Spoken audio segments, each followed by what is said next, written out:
Hello everyone, Cheryl with Cheryl McCain Photography here, and I'm so thrilled to be a guest poster at Digital Scrapbooking Headquarters, and I want to thank Melissa so much for having me. What I want to share with you today is how I created this layout of my grandson with a full-size photo in the background. There are many ways to do some blending techniques to get your photos back here, but I'm going to just show you a simple way, quick and simple way to get this photo in the background without spending a lot of time with the technical blending of the actual photo. Although I love those layouts so much, I don't always have time to do that. And I'm going to just share with you the quick way that I did it today. Now, the first thing I did was create my 12 by 12 image with a white fill for the background layer. The next thing I'm going to do is bring up my full-size photo that I want for my background picture, and I'm simply going to get my move tool and drag it over into my layout. Now I'm going to pull it up here to the corner, hold my shift key, and Elements you don't need to hold your shift key. I'm working in PS6, so I'm going to hold my shift key and drag my corner handle until it fills the entire white layer. And then I'm going to move my picture over to the right side of my layout and commit my photo. And now, to get the blended look or tone it down, I'm going to make sure that my photo layer is selected in my layers palette, and I'm going to reduce the opacity and just simply lighten it up over the white background and add the rest of my photos to my layout. And I have a little trick for resizing those that I'm going to show you too. So let's open these photos, get them up here.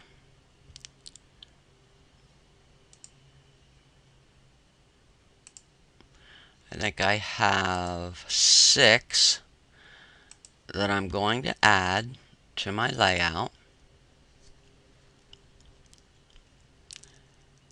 And I'm going to have to move them over so I can get to my original layout. These are still full-size images.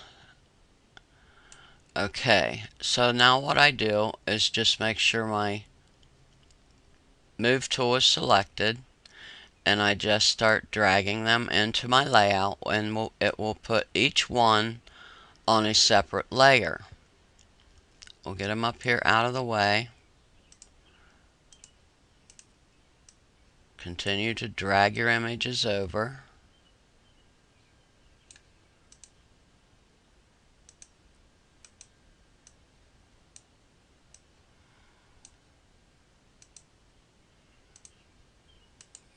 It looks like I may have missed one.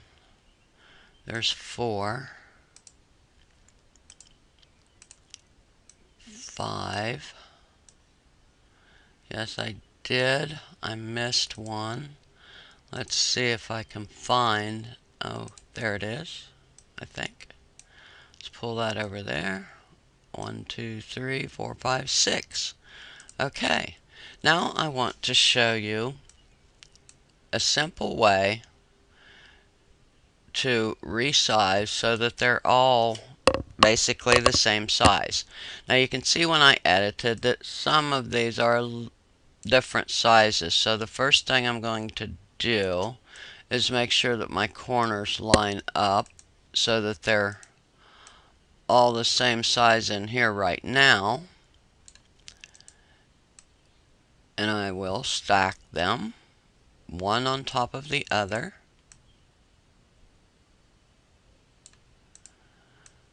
Looks like I only had the one that I needed to resize. Okay, now to resize these, to get them all the same size to go around the edges of your layout, I don't want to select my background photo, but I do want the rest. So I will click on my layer here. I'm going to hold my Shift key and click so that all of these images are selected. Then I'm going to again hold my Shift key and I'm going to resize all of them at once. And they will be all the same size to go around your layout. Okay, commit that. And now we can select this top photo by itself and we can begin positioning them around our layout.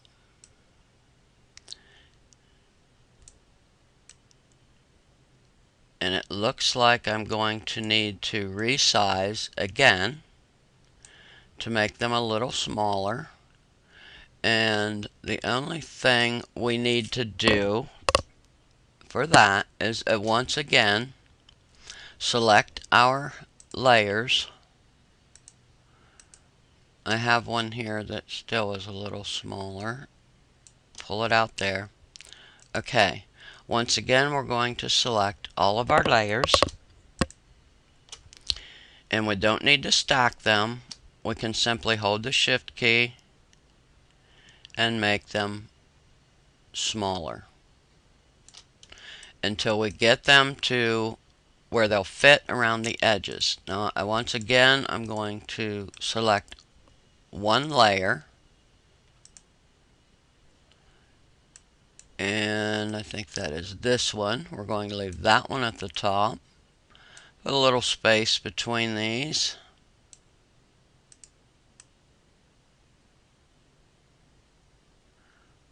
Pull this one down. This one down. This one down. And there we have our images around the outside.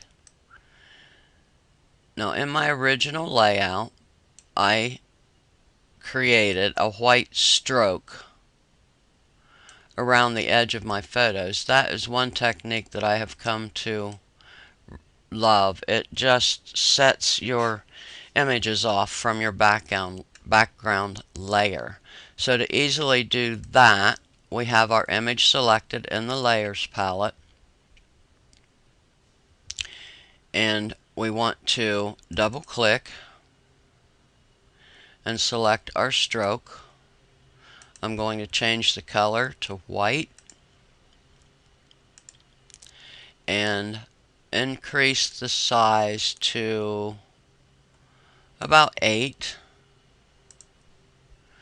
and leave it at that. Now all I do is right click on my style here, copy layer style, go up to my next layer, right click, paste layer style, go up to your next layer, right click, paste layer style, and you continue to do that until you have added a white stroke to each image in your layout. And now all that's left to do, in my original layer I added a little grungy brush here. So I'm going down to my bottom layer, or my bottom photo, I'm sorry. Choose your bottom photo layer, and I have my brush chosen here, and once again this is a PNG of a brush. I'm going to drag it in to my image and reposition it, and I got my photo instead. Reposition this PNG over here so it's not covering his face, And I like this brush because it just fit with the grunge, the dirt that he's playing in. And there I have my brush in. All you have left to do now is add your title, and I put a date. Now if you want to journal, instead of these two images here, you could add a new layer and take your rectangular marquee and draw out a rectangle shape, and I would either fill it with white, or you could fill it with black if you want to use white text, and add your journaling here. If maybe you don't have as many photos as I have on this one layout. But it's just as simple as that. And the blending, like I said, if you don't have time, it's just a way to keep your scrapbooking simple, quick, and easy. Just use your white background and then lower the opacity of your photo. And it's just as simple as that. So I hope you've enjoyed this little tutorial today, and thank you for watching, and thank you again, Melissa.